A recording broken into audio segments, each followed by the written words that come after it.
시편에 대해서 개괄적으로 좀 보려고 합니다. 자, 오늘 첫 시간은 시편을 개혁신학이란 말은 그냥 성경에 충실하게, 성경 전체의 정신에 충실하게 하는 그런 의미로 생각하면 될 겁니다. 개혁신학. 시편을 개혁신학적 관점에서 살펴보자. 그렇게 오늘 첫 시간을 시작합니다. 시편 2편을 한번 읽을까요? 시편 2편. 시편 2편 찾으셨으면 한번 읽습니다. 어찌하여 이방 나라들이 분노하며 민족들이 헛된 일을 꾸미는가? 세상의 군왕들이 났으며 관원들이 서로 꾀하여 여호와와 그의 기름 부음 받은 자를 대적하며 우리가 그들의 맨 것을 끊고 그의 결박을 벗어버리자 하는도다. 세상의 군왕들의 이런 생각이죠. 하늘에 계신 이가 웃으시며 주께서 그들을 비웃으시리로다. 그때의 분을 바라며 진노하사 그들을 놀라게 하여 이르시기를. 지난 말 보세요. 내가 나의 왕을 내 거룩한 산 시온에 세웠다 하시리로다. 누가? 내가 여호와죠. 내가 나의 왕 누구죠? 그의 기름 부음 받은 자죠. 내가 나의 왕을 내 거룩한 산 시온에 세웠다 하시리로다. 이게 이제 참 시편뿐만 아니라 구약성경 전체에서 중요한 정신이죠. 여호와께서 나라를 세우신다. 내가 여호와의 명령을 전하노라. 여호와께서 내게 이르시되 너는 내 아들이라. 내 아들 누구죠? 기름 부음 받은 자죠. 내 아들이라. 오늘 내가 너를 낳았도다. 내게 구하라. 내가 이방 나라를 내 유업으로 주리니 내 소유가 땅 끝까지 이르리로다. 네가 철장으로 쇠몽둥이죠. 철장으로 그들을 깨뜨리며 그들은 질그릇같이 부수리라. 그런즉 군왕들아 너희는 지혜를 얻으며 세상의 재판관들아 너희는 교훈을 받을지어다. 여호와를 경외함으로 섬기고 떨며 즐거워할지어다. 그의 아들에게 입맞추라. 그의 아들에게 입맞추라. 여호와의 아들. 그렇지 않으면 진노하심으로 너희가 길에서 망하리니 그의 진노가 급하심이라. 여호와께 피하는 모든 사람은 다 복이 있도다. 어떤 사람이 복이 있어요? 여호와께 피하는 모든 사람이 복되도다 하신 것이야. 여기 여호와와 그의 기름 부음 받은 자, 2절에 나오는 이 기름 부음 받은 자가 그리스도입니다. 그리스도. 그죠? 6절에 내가 나의 왕을 왕이신 기름 부음 받은 자 중에 왕 역시 그리스도시요. 그리스도. 7절에 너는 내 아들이라 오늘 내가 너를 낳았도다. 영원한 출생이죠. 그리스도를 가리키는 표현인 것입니다. 12절에 그의 아들에게 입맞추라. 그리스도. 이게 이제 어떤 교회를 가리키고 교회의 머리는 그리스도신데 우리는 그의 몸된 교회죠. 그의 몸된 교회입니다. 하나님의 그 예비하신 은혜가 예수 그리스도뿐만 아니라 예수 그리스도를 통하여 그의 몸된 저와 여러분 우리 모두에게 임할 것을 기대할 수 있는 말씀인 거죠. 자, 여기 교환을 보시면서 따라갑니다. 시편은 구약 성경에서 가장 긴 책, 그죠? 성경 전체 중심 주제, 하나님의 언약, 왕국, 예배, 그리고 구원 역사, 구속사를 시적이고 찬양적인 형태로 담고 있는 것입니다. 개혁신학의 관점에서 볼 때 시편은 하나님의 주권, 그리스도 중심적인 해석, 그리고 교회 예배와 삶에 대한 적용. 자, 뭐 첫 번째 보시면 시편의 구조. 시편 이게 이제 잘 모르는 사람은 이게 뭐 시편 그 한 권 아닙니까? 이런 시편이 보시면 지금 시편 펴서요. 펴시면 제일 앞에 시편하고 그다음 나오는 게 제1권 이렇게 나와요. 그럼 제1권에서 몇 권까지 있을까요? 150권 아니지. 제1권 해서 1권이 여러 개 41편까지 가요. 1권, 2권, 3권, 4권, 5권까지 있다고. 그지? 그래서 시편은 전체는 150편인데 권으로 나누면 5권입니다. 5권. 음. 그래서 저도 이제 처음 듣는 정보인데 5권이 모세 오경과 연관성을 가진다. 이런 그 최근에 주장이 있어요. 모세 오경과 연관성을 가진다. 제1권은 주로 보면 창세기 주제와 관련되어 있다. 하나님의 창조 질서 그리고 그에 따르는 복을 강조했다. 제2권은 출애굽기와 출애굽기의 그 주제와 관련되어 있다. 출애굽기는 구원이잖아요. 구속과 하나님 나라의 통치. 제3권은 레위기의 주제와 관련되어 있다. 레위기가 뭐죠? 제사죠, 제사. 성전 예배, 하나님 백성으로서의 정체성. 제4권은 민수기의 주제와 관련되어 있다. 광야에서 삶, 하나님의 영원한 통치. 제5권은 신명기의 주제와 관련되어 있다. 하나님의 말씀, 왕국의 완성. 그죠? 이런 게 이제 참, 저도 이런 거 관점은 그전에 잘 몰랐어요. 이렇게 딱 창세기, 출애굽기, 레위기, 민수기, 신명기, 모세 오경의 주제와 연관되어 있다. 이렇게 설명을 했습니다. 시편과 하나님의 언약 보시면 개혁신학은 하나님의 언약 신학을 강조한다. 하나님의 언약, 약속하시는 하나님. 시편은 하나님의 언약적 신실하심을 노래하면서 다음과 같은 언약들과 깊이 연관된다. 그래서 여기 보시면 친근한 이름 있죠? 누구? 아브라함. 하나님께서 아브라함과 약속하시잖아요. 언약, 하나님의 약속에 아브라함과 약속하죠. 하나님께서 시온과 그의 백성을 축복하실 것을 강조하는 거죠. 또 두 번째는 보면 다윗과 약속하죠. 다윗과 사무엘하 7장에 나오는 다윗 언약이 유명합니다. 메시아 왕국이 도래할 것을 예언해요. 셋째는 새 언약이에요. 새 언약.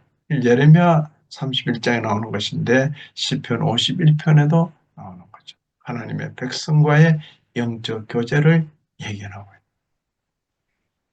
그죠? 아브라함 언약, 다윗 언약, 새 언약, 시편 전체를 통해서 하나님께서 신실하게 언약을 이루어 가시는 모습이 강조된다.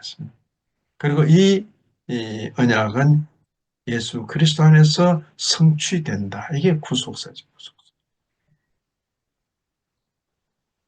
이제 시편에 보이는 신학적 주제로는 다음 세 가지를 제시하고 있습니다. 첫째는 하나님의 주권과 통치. 그죠?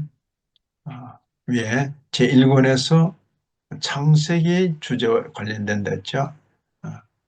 하나님의 주권과 통치죠. 꼭 1권에만 나오는 건 아니에요. 보면 아래 시편 103편도 거기 인용되어 있죠. 자, 시편은 하나님이 창조주이고 만물을 다스리시는 왕이신 것을 강조한다. 성경에 충실한 이 개혁신학은 하나님의 주권적 통치를 강조하는데 시편 곳곳에서 그 내용이 드러난다. 먼저 하나님의 섭리를 보면 시편 103편 19절을 함께 읽습니다. 여호와께서 그의 왕좌를 하늘에 세우시고 그의 왕권으로 만유를 다스리시도다. 하나님의 섭리. 그리고 하나님의 역사 주권도 역시 노래하고 있습니다. 오늘 우리가 읽은 2장 1절 이하 6절 열방이 분노하며 열방이 분노하며 그죠? 시편 2절 이하 6절 그죠? 음.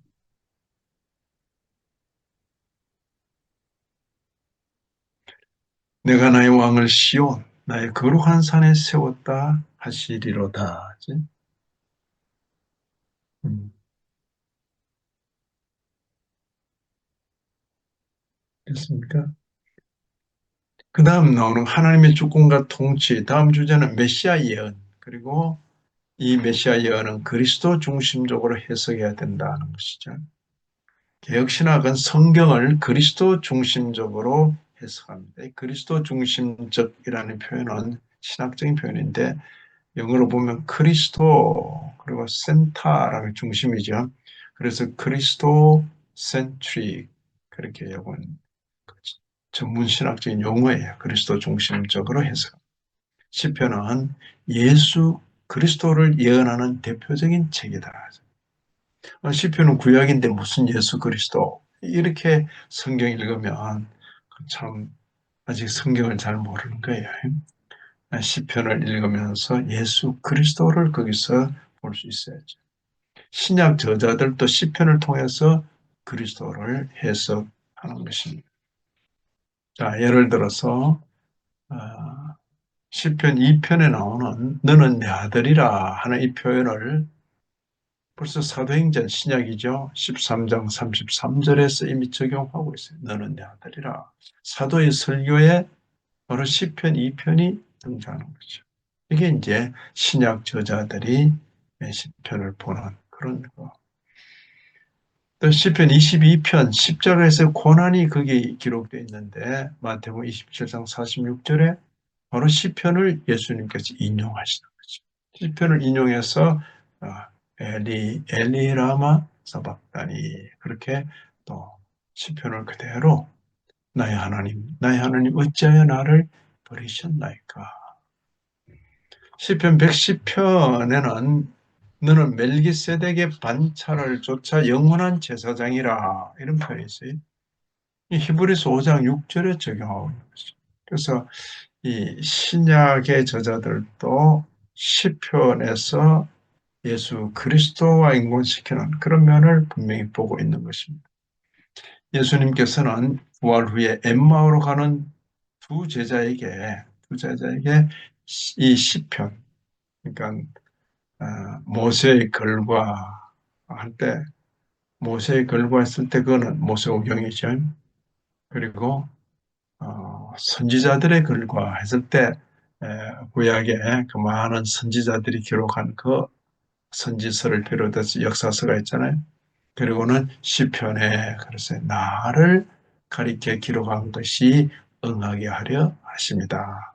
주님께서는 주님께서 일어난 일련의 일들이 성경에서 예언된 것이 실현된 것으로 그렇게 제자들에게 말씀하셨던 것입니다. 시편이 자신에 대한 예언을 포함하고 있음을 직접 설명하셨다. 자, 첫째는 어, 하나님의 주권과 통치, 둘째는 메시아 예언과 그리스도 중심 해석, 세 번째는 언약 백성이 경건하게 살고 하나님께 예배드리는 그런 면을 시편은 기록하고 있는 것입니다. 개혁신학에서 강조하는 성도의 견인이란 말은 끝까지 견디게 하신다. 끝까지 견디게 하셔서 구원에 이르게 하신다. 그게 견인이에요. 막 질질 끄고 간다 그런 뜻이 아니에요. 성도의 견인 끝까지 견디고 결국에는 구원에 이르게 하신다. 성도의 경건과 견인과 경건한 삶이 시편의 핵심적 요소. 예를 들어서 시편 1편 19편 119편에서 율법을 사랑하는 삶. 그죠? 막 계율에 매여가지고 안 하면 안 지키면 막 벌받아 죽기 때문이 아니라 하나님의 그 말씀이 구속받은 성도에게는 억지나 강제가 아니라 참 기쁨의 요소가 되는 거죠. 아, 마치 그 조금 설명을 완전하진 않아요. 조금 이해하는 데 도움이 된다면 어떻게든 부모의 마음을 기쁘게 하려는 그런 자녀 있잖아요. 아빠는 엄마의 말을 막 짐스럽게 여기서 짜증내면서 막 나들은 또 하라고 막 이런 게 아니라 아빠의 엄마의 말을 어떻게든 아, 기쁘게 하려고 막 순종하는 그런 자녀가 있다면 그런 마음, 그죠? 그래서 선생의 마음을 기쁘게 해드리기 위해서 어떻게든 참 하려는 그런 어떤 제자의 마음. 지금은 참 우리 주변에서 찾기 어려워요. 어려워요.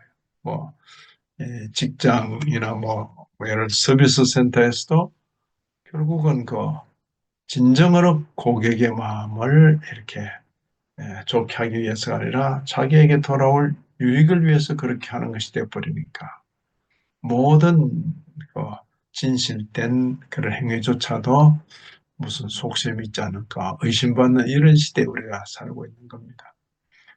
중요한 것은 여기 율법을 사랑하는 삶. 그죠?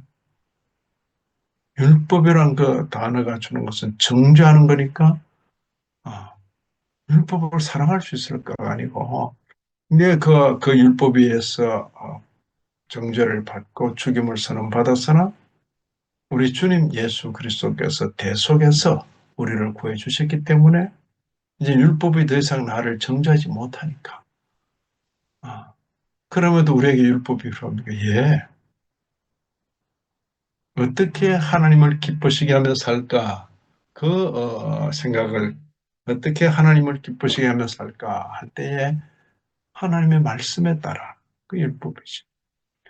구속받은 성도가 살아갈 길을 보여주는 그렇잖아요. 그러니까 그건 더 이상 얽어 누르는 짐이 아니라 마치 길을 비춰주는 그죠? 주의 말씀은 내 길에 빛이요 내 발에 등불입니다. 그러죠. 얼마나 그게 없으면 깜깜하니까. 그리고 회개와 회복, 이제 하나님 앞에서 회개하고 회복되는 그런 삶. 죄 없는 삶이 아니라 비록 죄를 지었으나 그것이 회개되고 회복되는 그런 삶. 이게 이제 구속받은 성도의 삶이죠. 그리고 또한 하나님을 신뢰하는 삶. 그죠? 내가 아무 허물 없이 잘 살아서 인정받는 게 아니에요. 아, 인간이 허무한 뭐라 그랬어요? 인간은 허무한 거, 먼지와도 같다. 티끌과도 같다. 그걸 알기 때문에 하나님께서는 우리에게 자비하시고 긍휼하시다. 그게 지난주에 말씀이었잖아요. 음, 하나님의 그 긍휼하심, 자비하심. 네, 우리 부모가 그 신용을 좀 했죠. 근데 우리 또한 세월이 흘러 부모에 대해서 자비와 긍휼을 가지는 것. 그건 우리가 하나님의 자비와 긍휼을 받은 성도이기 때문에 그렇게 사는 것이 너무나 마땅하다. 바로 여기 또 나오네요. 특히 시편 119편은 그죠? 하나님의 말씀에 대한 이 성경에 충실한 개혁신학적 경건을 잘 보여준다 그래. 시편 119편 105절 같이 읽습니다. 주의 말씀은 내 길에 등이요 내 발에 그죠? 주의 말씀 내 발에 등이요 내 길에 빛입니다. 그죠? 이게 없으면 캄캄하잖아요. 네. 그걸 율법을 사랑하고 율법이 기쁘고 그런 거죠. 자, 네 번째로 시편과 신약 성취입니다. 시편은 신약에서 가장 많이 인용된 구약 성경 중 하나라 그랬어요. 가장 많이 인용된. 그러니까 신약의 기록자들이 신약을 기록할 때 아, 시편을 많이 인용했다. 이 말씀이 실현되는 것이다. 이 말씀이 실현되었다. 그렇게 개혁신학적 해석에서는 시편이 예수 그리스도를 중심으로 신약에서 성취된다는 것을 강조한다. 예를 들어 여기 조금 몇 개만 보였는데 시편 2편 7편 2편 7절 보면 사도행전에서 인용하고 있고 예수의 아들 되심 22편 1절은 마태복음 27장 46절 십자가에서 부르짖음 엘리 엘리 라마 사박다니 그렇죠. 시편 110편 1절 그것은 또 마태복음 22장 43절에 예수의 왕권으로 그리고 118편 22절도 21장 마태복음 21장 42절에 버린 돌이 머릿돌 그냥 그 맛만 보여준 거예요. 수도 없이 많아 이게.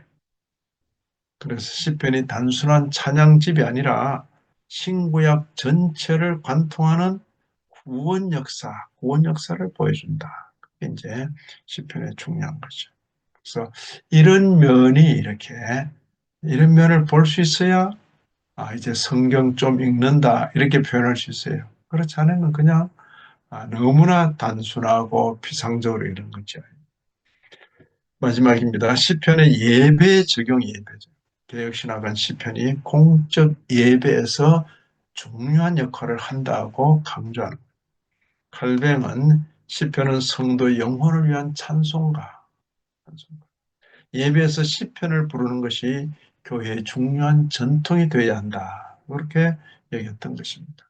칼뱅 자신도 시편 찬송을 이렇게 작곡하기도 했다고 전해지는 것이.